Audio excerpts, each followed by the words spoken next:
Hello Physical Fiends, it's Jordan here again with some just announced physical releases. These are games that were announced in the past week or two, at least physically. They are not releasing this week. Bakeru is probably the big one, so much so I made a whole video dedicated to it. This has been a highly requested game, firstly to actually be translated into English, and secondly to then get an English physical release, and it is in February next year, which seems like a painful wait, but hopefully it will be worth it. I know a lot of people are going to be double dipping dingleberries with this one. It's a great action 3D platformer, and if you want to pre-order it or any of the retail games in this episode, please consider using the links in the description. That massively helps me out. You can order from VGP with any of the links below and help the channel. They're a very nice company with free worldwide shipping on orders over 80 Canadian bucks, which is only 60 American dollars, and I really appreciate your support. VIII, or VED, I don't know how to say it, is getting a physical release that's going to be exclusive to Europe, I believe, on Switch, PlayStation 4 and PlayStation 5, but VGP will be carrying copies of it. It's releasing in November. It's a decision-based RPG where each path you choose will give you something different. It's got really highly detailed artwork. I don't know if this is going to be my kind of game, but I think it's something that will be popular. Horizon Zero Dawn Remastered continues the trend of gaming literally hitting a cul-de-sac. Games are just too big, too expensive to make, that they need to keep remastering games from only half a decade ago to have as one of their bigger titles for this year. Anyways, it's supposed to be a pretty good game, releasing on PS5 at the end of October. Predator Hunting Grounds is a pretty old game too, from the previous generation, but recently got a port to the newer systems. There's going to be a physical release on PlayStation 5 in December. It's one of those 4v1 multiplayer games where one person plays the predator and the others muscly dudes in the jungle. The Inheritance of Crimson Manor is getting a physical release on PlayStation 5 only in Europe this year. This is a first-person puzzle game where you're trapped in a mansion and you do a bit of escape room type stuff with puzzles that are inspired by Resident Evil. Looks pretty okay, to be fair. The physical comes with a soundtrack and a Penny Dreadful comic. Hot Blood is the latest game in the partnership between Funbox Media and East Asia Soft, which means that this physical release has exclusive nerdy content which wasn't allowed in the digital release. Firstly, at least it's not one of them simple puzzle games, it's an action game, so, variety is nice. But secondly, it looks like the most jank of them since Hentai vs. Evil. It's a bit like Lollipop Chainsaw, if, the trailer's anything to go by. If you pre-order this via VGP, you also get 2 keyrings. And remember, this is a European exclusive, but VGP will be carrying copies. Teenage Mutant Ninja Turtles Shredder's Revenge Ultimate Edition is getting a release on Switch and PlayStation 5. This is the 3rd release of this game and supposedly the last one. A bit annoying, but I guess, it's so successful they want to milk it one more time. This should be at retail later this year, but there is a collector's edition currently up for pre-order at Limited Run Games. Evercade Toaplan Arcade Collection 3 is a very exciting Evercade cartridge release that's coming at the end of November. It includes 7 shooters, and it might actually be the best Evercade release that they've ever done up to this point, aside from maybe Tomb Raider. I mean, it has Truxton 2 for God's sake. You get 7 shooters for 18 American dollars. No Switch or PS5 tax on Evercade. Data East Arcade Collection 2 is their other one where pre-orders have just opened. This includes 12 games, again for $18. Sure, mostly lesser known arcade titles, but I'm here for discovering new gems. Plus it has Super Burger Time, which is great. If you grab the bundle of these two, you get instant free worldwide shipping. Not bad for 36 American dollars. Alright, let's jump into some import announcements. Links below for these are for Play Asia, and if you click the link, you can get 5% off with the code Jordan24. Romance of the Three Kingdoms 8 Remake is the big one for me.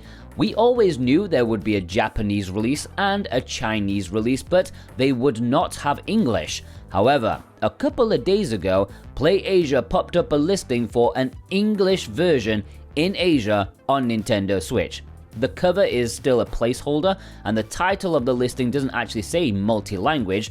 and that's probably because it's only in English. It's releasing later this month, and I am very, very excited. It's a remake of one of my favorite games of all time, and definitely the game I've spent the most time with. It looks great, apart from the wobbly faces, but I'll get over it. Don't know what's going on there. But yeah, it looks like God is real, as personally I had lost all hope of there being an English physical release, but it looks like it's happening. Love Live, Nijigasaki High School Idol Club TOKIMEKI Roadmap to the Future, is getting a physical release in Japan with English in April next year. Long time to go for this, but I think it's another miracle. I'm not an expert, but despite it having Tokimeki in the name, I don't think it's actually related to the Tokimeki Memorial series. It's just copying the gameplay style. It's a licensed tie-in to the anime, so it may not be as polished as Konami's series, but I think, it's just nice to have the females be the target now. I don't know why Konami only seemed to care about, the Otomi version. This is coming in a standard and collector's edition, which will include an acrylic panel, a notebook, calendar, badge set, and a special box. TouHou Genso Wanderer FORESIGHT is the latest in the dungeon crawling sub-series after Lotus Labyrinth and Reloaded. This is a mystery dungeon style game, which is right up my alley, although perhaps this one's a little crazy for me. The Japanese release is coming in late November. It will have English. There's been no mention of a Western physical release, and it's coming in a standard and collector's edition, which includes a soundtrack, art book, acrylic diorama stand, and DLC costumes. Is it wrong to try and pick up girls in a dungeon? Familia myth, Fulland of Water and Light. Another mouthful, but it's a game that is releasing in Japan at the end of February next year with English. It's the second game based on the anime manga thing, at least on the Switch, and it looks like a side-scrolling action game, a bit like the slime game from Bandai recently. I don't know why these anime games go for low-budget side-scrollers. What's going on? I would not expect too much out of it. There's also going to be a collector's edition which will include a short story, art book, soundtrack, tin badge, and special box. KAMITSUBAKI City Regenerate is an upcoming visual novel that's been in development since 2019. It's coming in February next year, so we have no idea if it will be good or not, but it's nice to see it having English right off the bat. It'll be in a standard edition as well as a collector's edition, which includes a poster, badges, and a postcard. Care Bears to the rescue! Seems like an unlikely import exclusive. I thought this might, squeeze a Western physical release, but nothing so far. It's releasing digitally later this month, but the Japanese physical is coming in December, and it will have English. It's a super simple platformer that can be played in multiplayer, obviously aimed at kids. Debut project Cooking Cafe is basically a cooking mama game in everything but name, and thankfully doesn't have an insufferable mascot to make people run away from. Looks pretty standard, but possibly alright. It's releasing physically in November in Japan, and it will have English. Momotaro, Dentetsu, Showa, Heisei, Reiwa, more Teiban is one of the best-selling Switch games in Japan. Why? I don't really know, but it's always been in Japanese. However, later this year in December, Asia is getting a physical release that, amongst Chinese, will also have English, which I think is another miracle. This is one of Konami's biggest franchises these days, and to make its English debut, that's nice. Montezuma's Revenge 40th Anniversary Edition is PlayAsia's latest exclusive release. Pre-orders for this went up on Thursday in a standard and collector's edition. Usually, I make a video on this channel when pre-orders open.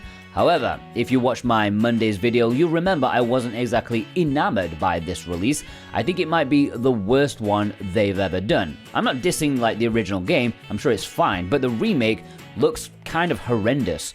But yeah, you can pre-order it right now with the links in the description if you're a sucker like myself. And there we have it, ladies and gentlemen, a few new announcements from the past couple of weeks. Remember, they are not releasing this week. Please let me know which new announcement has taken your fancy, and if you'd like to pre-order any of them, consider using the links below in the description, pinned comment. That massively helps me out, and I greatly appreciate your support. I hope you all have a magnificent weekend. Take care.